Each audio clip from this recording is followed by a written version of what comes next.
Welcome everyone, this is Soul Sweat with Juliet, and I am Juliet. Here today I have a quick little tutorial for you on Chaturangas, the dreaded Chaturangas, right? So if you're new to yoga, if you've been practicing for a while and you're doing them and they just don't feel right to you for some reason or another, maybe every time you do one, you feel your shoulder and it's bugging you, then this is for you. So I would like you to grab 2 blocks. And if you don't have 2 blocks, that's okay. Can you grab something that's about block height if it was on its highest level, right? That tall level there. So maybe it's a water bottle, maybe it's a book or something, 2 books the same height. That'd be ideal. Probably something a little bit more sturdy than a book though, because we are going to bring our shoulders down onto that. So I want you to bring those blocks about shoulder distance apart at the top of your mat. And you're going to take your hands, and when we do chaturangas, I see this a lot in class, right? The hands are like this. I want those hands nice and wide. Think about it for your chaturanga, for your arm balances, for anything. You're going to want a nice wide base rather than a little thin base. It's all wobbly. So hands nice and wide.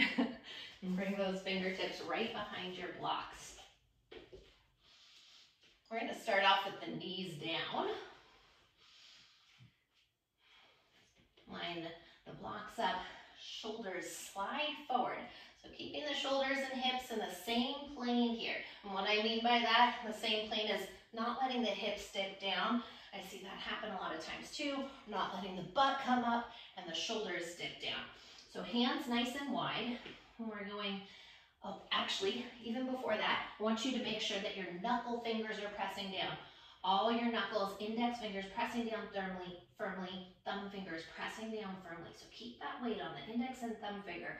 As you glide forward in that same plane, shoulders shift over the blocks and lower the shoulder heads onto the blocks. Now notice right now, is your core dipping down? If so, can you pick it back up? Keep pinning your elbows in. Elbows are right by the ribs.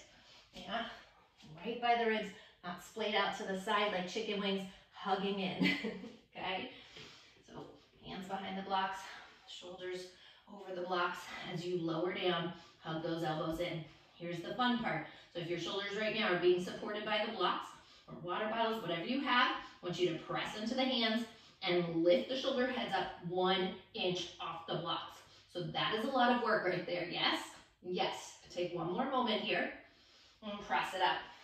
So right now, if that feels super intense for you, you're going to keep the knees down. Means you don't need to lift the knees in a chaturanga. You keep them down until you find that strength. This is a different push-up, these tricep push-ups that we do in yoga versus wider arm push-ups, okay? So it's a different sort of strength that we need to build. Also, we're going to do this again. Glide it forward, shoulders over the blocks, lower down. Now, if you start to peek back and see, is your index finger knuckle peeling up? If so, I want you to flatten it back down. That right there can start to tear you into that rotator cuff. Believe me, I did it in my early days of yoga. So press that knuckle finger back down. Now press up 1 inch off the block. Stay there. If you are good here, only if you are good here, tuck those toes and float the knees. Staying shoulders, hips in the same line. Press it back up wherever you are, high plank. If the knees are lifted, drop them down. Take a moment, maybe shake out the wrists. We're going to do that 2 more times just for fun, so you really feel like you get it. And by the way, if you don't get it today, that's okay.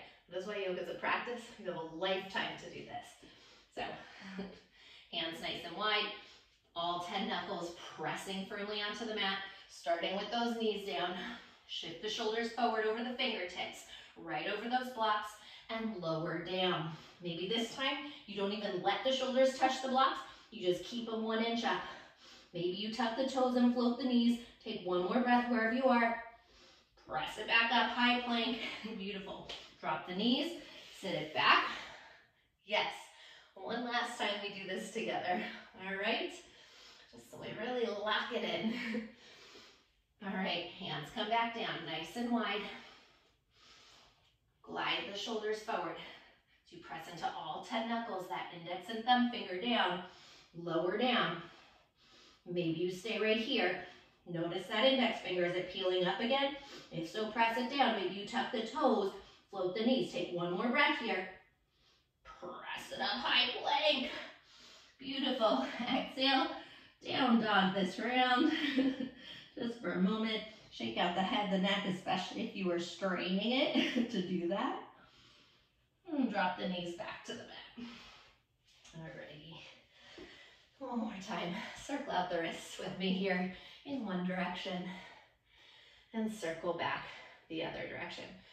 So, point is, Chaturanga is a lot of work. If you didn't know that already. If you weren't dreading it before, maybe you're dreading it now.